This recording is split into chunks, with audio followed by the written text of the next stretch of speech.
कि गर्मी के मौसम में कुएं का पानी ठंडा और चापाकल का पानी ठंडा होता है कि नहीं। गर्मी के मौसम में आप चापाकल चला करके देखिए, आपको गर्मी के मौसम में भी ठंडा पानी मिलता है। अब कुएं का पानी आप निकाल करके पीजिए, ठंडा लगता है, लेकिन नदी का पानी गर्म रहता है कि नहीं। वही जस्ट उल्टा चलिए, ठंडा के मौसम में जो कुएं का पानी होता है वो गर्म रहता है। चापाकल का पानी गर्म रहता है, ठंडा के मौसम में रहता है ना। जस्ट उल्टा होता है, ठंडा के मौसम में गर्म और गर्म के मौसम में ठंडा रहता है। कारण क्या है मैं पूछ दिया तब मैं हो पता ही बा नहीं पता है, आज पता करा देते हैं आपको। ठीक है, सुनिए, ये हमारा कुआं है। क्या है? ये कुआं है, इसमें पानी इतना भरा हुआ है। ठीक है, और एक नदी है, मान लीजिए इधर ही हम नदी बना दे रहे हैं। यहाँ ये नदी बह करके आगे की ओर जा रहा है। कह रहे हैं आप लोग मत सोचिए कि घड़ा के बहा देगा, हम ये बनाए हैं ऐसे ही। ठीक है, ये नदी है और ये क्या है? कुआं है। ठीक है, ध्यान से समझिएगा, बहुत बढ़िया चीज समझा रहे हैं आपको।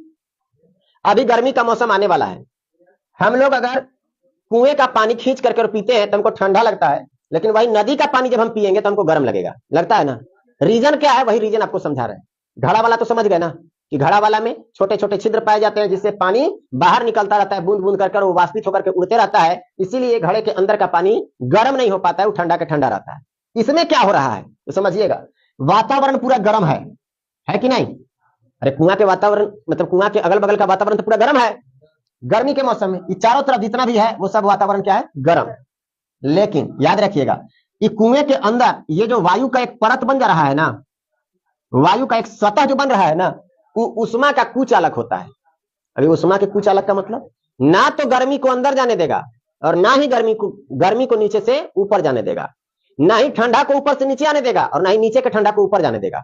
समझ में आ रहा है? अब बताइए कि वातावरण पूरा गर्म है और यहाँ तो हवा का परत है बना हुआ। अब वातावरण अगर गर्म है तो वातावरण की गर्मी को नीचे जाने दे रहा है? नहीं, रोक लिया, कहा कि ना जाने बोलने, चाहे कलो से कर ले, हम चाहे ना नीचे।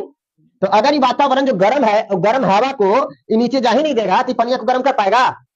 नहीं करेगा। सिंपल सी बात है, ठंडा रहेगा। तो ठंडा हवा में कैसे सर?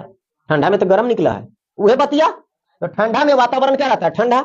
और ठंडा हवा जो रहता है वो नीचे तक जा ही नहीं पाएगा, कहे कि यहाँ पे एक परत बना हुआ है हवा का, वो कहेगा कि हम नीचे जा ही ना देबो। अगर नहीं जाने देगा तो बताइए, ठंडा जब नीचे जाइए नहीं करेगा तो पानी ठंडा हो पाएगा?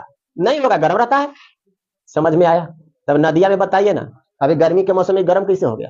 तो वातावरण तो गर्म है और वातावरण से डायरेक्ट इसका पानी टच कर रहा है कि नहीं। गर्म हवा के साथ ही पनिया टच कर रहा है और पनियों गर्म होते जा रहा है, होता है कि नहीं?